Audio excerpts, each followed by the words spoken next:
اور میرا دل، میرا قول اور میرا باطن، میرا ظاہر اور باطن موافقت میں آ جائے. جس کو باطل کہتا ہوں اس کو دل سے بھی باطل، کردار سے بھی باطل کہوں. جس کو حق کہتا ہوں زبان سے بھی حق کہوں، دل سے بھی اس کی تصدیق کروں، عمل کے ذریعے سے بھی بتاؤں. پھر اس سے بچنے کی توفیق بھی دے دے. نبی علیہ الصلوۃ والسلام نے یہ دعا سکھائی، امت کو سمجھائی کہ اللہم ارنی حقیقت الاشیاء کما ہی، یا اللہ ہمیں چیزوں کی، ان کی حقیقت مجھے سکھا، بتا دے.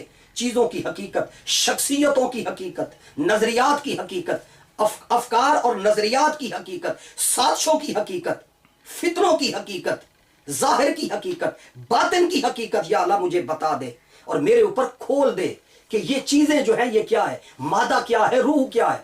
یا اللہ اپنی توحید کی حقیقت مجھے دے، مجھے اپنی نبوت اور رسالت کی حقیقت، اور مجھے آخرت کی حقیقت. یہ حضور سید عالم صلی اللہ علیہ وآلہ وسلم کی دعا ہے کہ اللہم ارنی حقیقت الاشیاء کما ہی، یا اللہ مجھے تو چیزوں کی حقیقت دکھا جیسے کہ وہ فی الواقع ہیں. مادے کی حیثیت بتا، مادے کی حیثیت دکھا، اور روح کی حقیقت دکھا اور اس کا مقام اور مرتبہ سمجھا.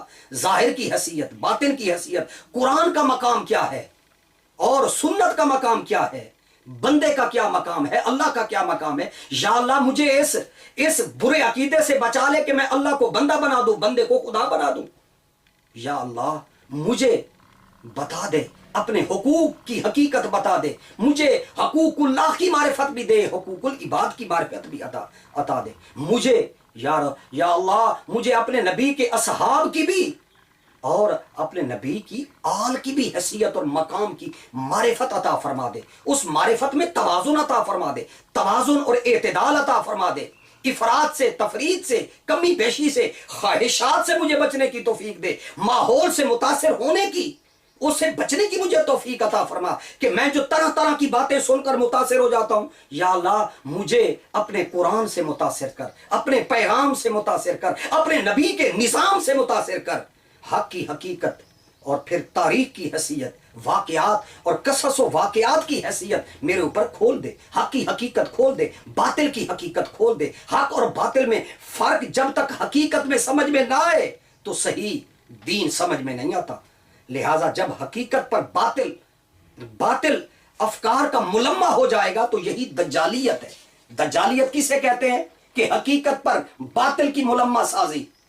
دجل کا مفہوم سمجھنا چاہیے، حقیقت پر کسی اور شے کا پردہ ڈال دینا.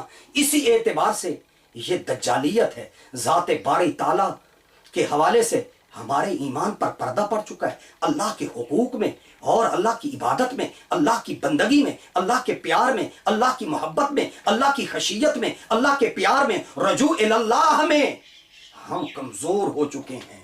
اور آج اس طرح کی باتیں ہو رہی ہیں کہ آج فلاں نے اللہ کی بندگی کی اور میں نے اللہ کی بندگی نہیں کرنی، فلاں کی بندگی کرنی ہے. استغفر اللہ، نعوذ باللہ من ذالک. ایسے عقیدے سے توبہ کرنی چاہیے. بندگی، پرستش، عبادت بندے کی نہیں ہے، رسول کی نہیں ہے، کسی ولی کی نہیں ہے، کسی بندے کی نہیں ہے. اللہ کی بندگی ہے، اللہ کی پرستش ہے، اللہ کی عبادت ہے. لہذا روح انسانی کو انسان بھول چکا ہے، حیات اخروی کو انسان بھول چکا ہے. ان حقائق پہ پردہ پڑ چکا ہے. مادہ نے روح پہ پردہ ڈال دیا ہے، خواہشات نے دین پر پردہ ڈال دیا ہے. یہی دجل ہے، یہی فریب ہے، یہی دھوکہ ہے. مغربی تہذیب کی زہری چمک دمک نے حقائق کو مسخ کر کے رکھ دیا ہے. اسی کو اقبال نے کہا تھا کہ نظر کو خیرہ کرتی ہے چمک تہذیب حاضر کی، یہ سنائی مگر جھوٹے نگوں کی ریزہ کاری ہے.